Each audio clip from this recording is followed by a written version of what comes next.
E o assunto agora é saúde mental. Dias atrás a gente falou aqui no Nova Manhã de uma pesquisa do Instituto Gallup e do Fundo das Nações Unidas para a Infância, o UNICEF, que chama a atenção para o efeito da pandemia de coronavírus e do isolamento social em crianças e adolescentes. Na verdade, o impacto é sobre todo mundo. O Brasil foi um dos 21 países que participaram do levantamento e os dados apontaram que 22% dos adolescentes e jovens brasileiros de 15 a 24 anos se sentem deprimidos ou têm pouco interesse em fazer as coisas. Além disso, outro estudo publicado na revista científica The Lancet mostra que a pandemia da Covid-19 trouxe um aumento global em distúrbios de ansiedade e depressão. Estes são aí apenas 2 exemplos do que provavelmente seja uma série de trabalhos que trata da saúde mental do ser humano durante a pandemia.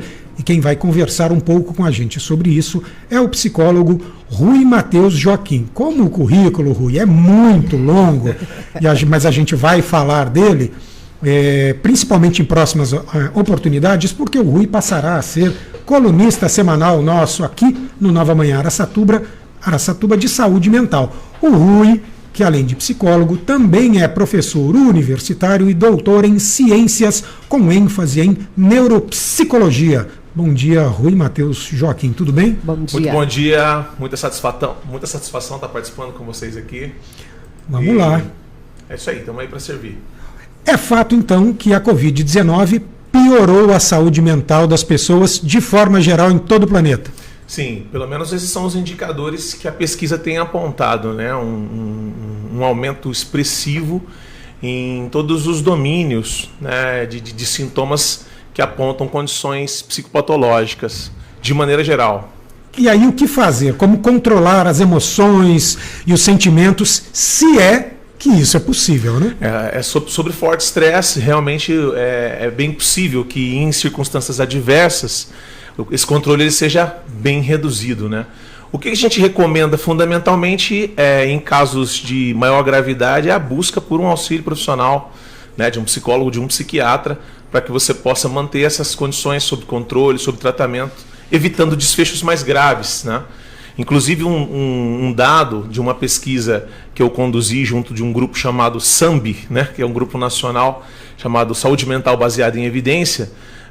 Nós comparamos as pessoas que tiveram perdas, morte de familiares, né, em termos de pessoas que tinham histórico de saúde mental e pessoas que não tinham um histórico de saúde mental, né? E a diferença entre esses dois grupos é muito grande, né? Agora, os indivíduos que tiveram essa saliência da morte, essa proximidade da morte mais adjacente, mais próxima, né, e tinham um histórico de saúde mental, agravou esse histórico de saúde mental, né? Então, foi bem preocupante esse estado de coisas nos últimos 2 anos aí, em termos de psicopatologia. Eu gostaria que eu quero te pedir para você falar de uma metáfora que você conversou comigo, e como você é professor e tem a didática, eu fiquei espantado com a facilidade com que você me falou. Quando a gente fala em emoção, em sentimento, em passionalidade, vamos lá. Eu sempre me questionei, mas isso tem a ver com genética, tem a ver com o ambiente, tem a ver com a situação, e aí você usou uma arma de fogo para fazer essa metáfora para mim. Olha, a genética é isso, conta para a gente, para as pessoas entenderem lá em casa, o que cabe à genética, o que cabe ao ambiente, o que cabe ao controle emocional da pessoa. Em termos de saúde mental, né, há uma compreensão que a gente tem que a gente chama de suscetibilidade diferencial. Isso significa que as pessoas elas vão adoecer de maneira distinta, né, entre si. Mas basicamente o que causa o adoecimento é uma interação de fatores, né, entre biologia, ambiente e comportamentos de risco. Um exemplo rápido é o seguinte, né? Imagine uma pessoa que tem a cor de pele preta. Ela tem uma menor vulnerabilidade, por exemplo, à exposição a raios solares, né?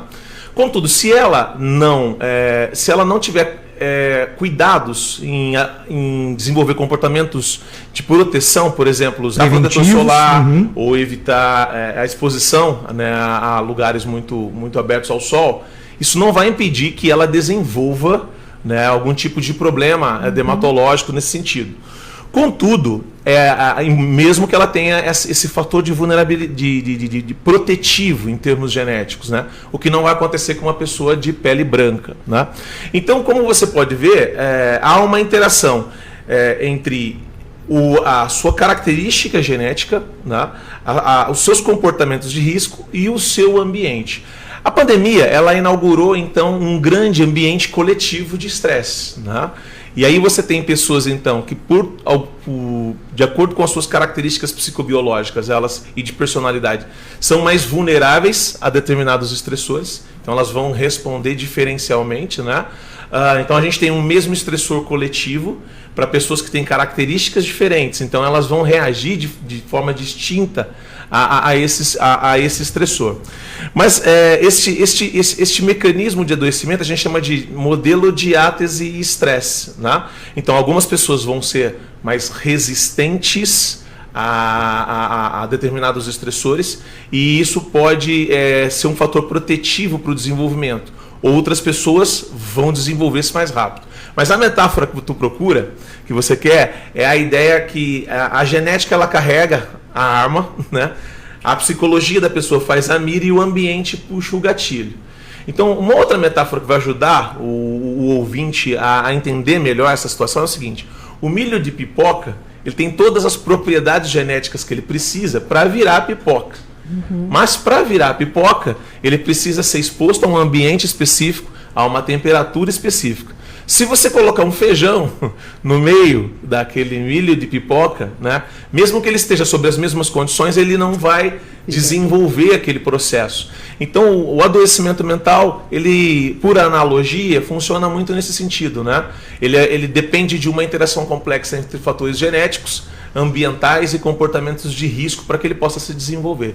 E é por isso que as pessoas elas adoecem de formas distintas, com umas sendo mais vulneráveis e outras mais resistentes, de algum modo, a esses processos. Rui, nosso tempo está acabando, mas eu já quero deixar então os ouvintes avisados.